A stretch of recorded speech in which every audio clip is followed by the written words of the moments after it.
At 7:12 a.m., I opened my workshop and stared at 3 mystery sedans nosed in like they were on a coffee break. One was idling with the engine still running, one was dripping oil on my floor epoxy that I had just refinished last month, and one had a paper stuck under the windshield wiper that read, "Courtesy of the HOA," stabbed there like some kind of ransom note. My blood pressure shot through the roof as I realized what had happened. Without hesitation, I dialed 911 for trespass. 10 minutes later, the cops showed up, took one look at the scene, and called their own tow trucks. That's how my quiet Tuesday morning turned into what I can only describe as an automotive harvest festival, complete with chains, winches, and the sweet sound of justice being served.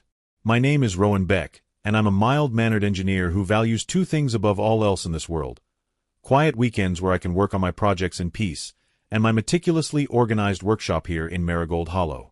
Now, Maragold Hollow is one of those planned communities where the hedges are straighter than the residents' posture and everyone pretends to love the rules until they're on the receiving end. Enter Tessa Crowley, our HOA president and self-appointed cruise director of everyone else's property. This woman had hobbies that included measuring grass with an actual ruler and weaponizing the phrase, "per community standards," like it was some kind of constitutional amendment. She wore her HOA badge on a lanyard even to the grocery store, and I swear she practiced her authoritative voice in the mirror every morning before terrorizing the neighborhood. It all began about 3 months ago with sticky notes appearing on my mailbox like passive-aggressive butterflies. The first one read, "Garage usage shall be consistent with community aesthetic," which I quickly learned was Tessa speak for stop building furniture and mind your sawdust. Then came the noise complaints, which was particularly amusing since they were all time-stamped during my 9-to-5 job when I was 30 miles away at my office.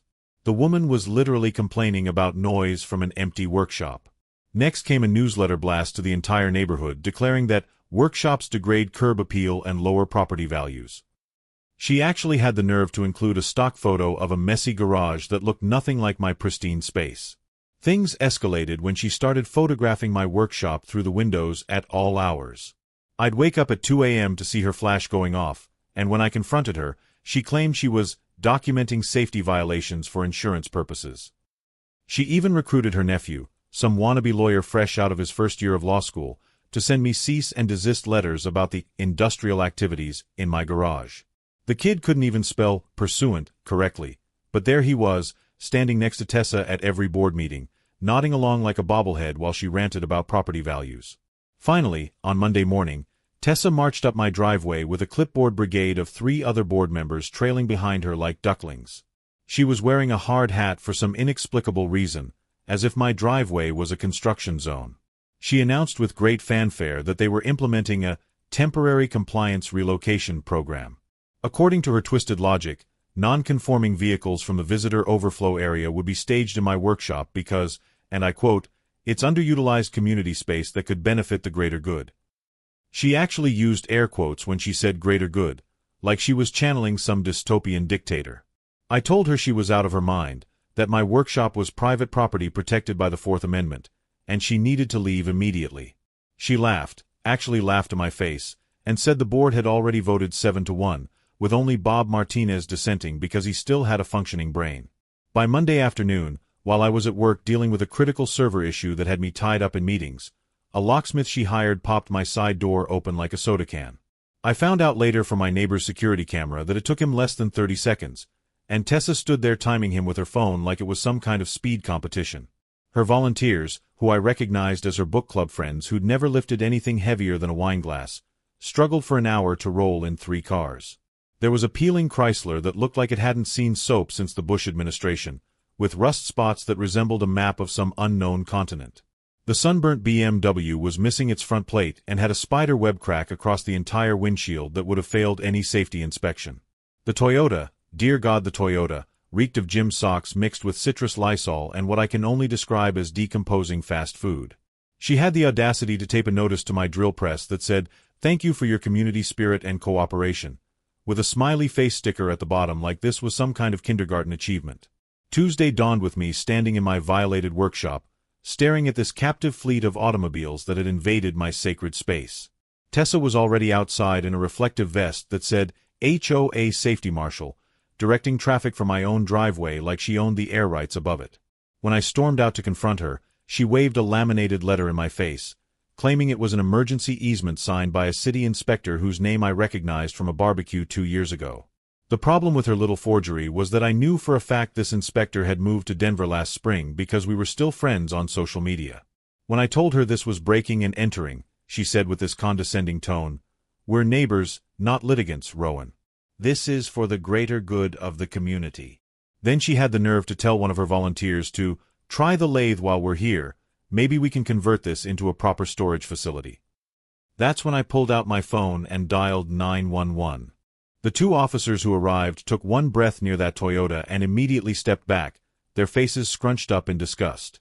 Officer Martinez, the senior one, started scanning VIN numbers with his handheld device while Officer Chen documented everything with his body cam. The BMW immediately pinged in their system as having expired registration and a suspended license plate from unpaid tickets. The Chrysler's registration belonged to a completely different HOA on the other side of town, which raised immediate red flags. But the Toyota was the real winner because its plate was registered to a boat. Not a car, not even a trailer, but an actual watercraft.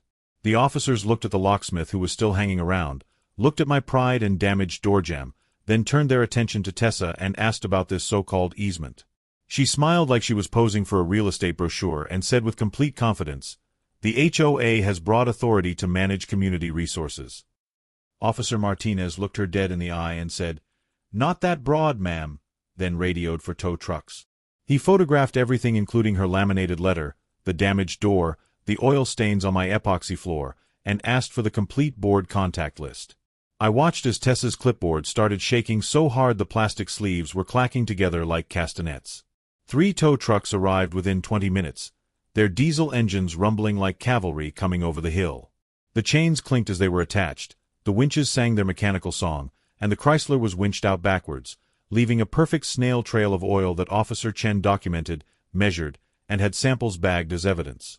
The officers issued citations for criminal trespass, criminal damage to property, false representation of a municipal document, and conspiracy to commit fraud. The locksmith, trying to save his own skin, immediately produced text messages from Tessa instructing him to treat it like an HOA facility, and "Don't worry about permissions, we have authority." He was released with a warning after agreeing to testify. My absolute favorite moment came as the BMW was being rolled up the flatbed. The officers noticed Tessa's own Range Rover, which was a habitual double parker that everyone in the neighborhood complained about, was not only blocking a fire hydrant but also had expired tags from 8 months ago. When Officer Martinez pointed this out, she tried to run toward it saying she needed to move it immediately. The tow operator just raised an eyebrow, kept cranking the winch, and said, "Ma'am, you'll need to step back. We've already called for a 4th truck." The entire neighborhood had come out to their porches by this point, phones raised and recording, sprinklers hissing in the background like nature's own applause track. Someone actually started a slow clap when her Range Rover was hooked up. 2 weeks later, at an emergency HOA meeting that had standing room only attendance with people literally sitting on the floor and standing in the hallway, the city attorney himself stood up and read out the formal charges. He was a stern-looking man who'd previously prosecuted major fraud cases, and he treated this with the same severity. The criminal trespass came with up to 1 year in county jail. The false representation of a municipal document was a felony that carried up to 3 years in state prison. The conspiracy charge added another potential 2 years. The room gasped when he mentioned that the forged document alone could result in federal charges since it impersonated a government official. But Tessa got lucky with a plea deal, though lucky is relative when you're facing financial ruin. She was sentenced to 18 months of probation with weekly check-ins, ordered to pay $32,000 in restitution for my door, the floor refinishing, lost work time, and punitive damages. The city fined her another $15,000 for the false document. She was also assigned 180 hours of community service, specifically removing oil stains from concrete at the municipal garage, where she'd have to wear an orange vest labeled "Community Service" for everyone to see. The forged easement stunt had triggered a full forensic audit where they discovered she'd been invoicing the HOA for compliance materials that were really monogrammed clipboards at $300 each, a $1,200 drone she used to peek over fences and photograph backyards, and a laminating machine for her fake documents that she charged as legal documentation equipment at $800. She'd even billed the HOA for the locksmith who broke into my workshop, listing it as emergency maintenance. The judge ordered her to pay back $47,000 in embezzled funds within 90 days or face immediate jail time. When the final total was announced as $94,000 plus the criminal record that would follow her forever, Tessa's face went from red to white to green in the span of 3 seconds.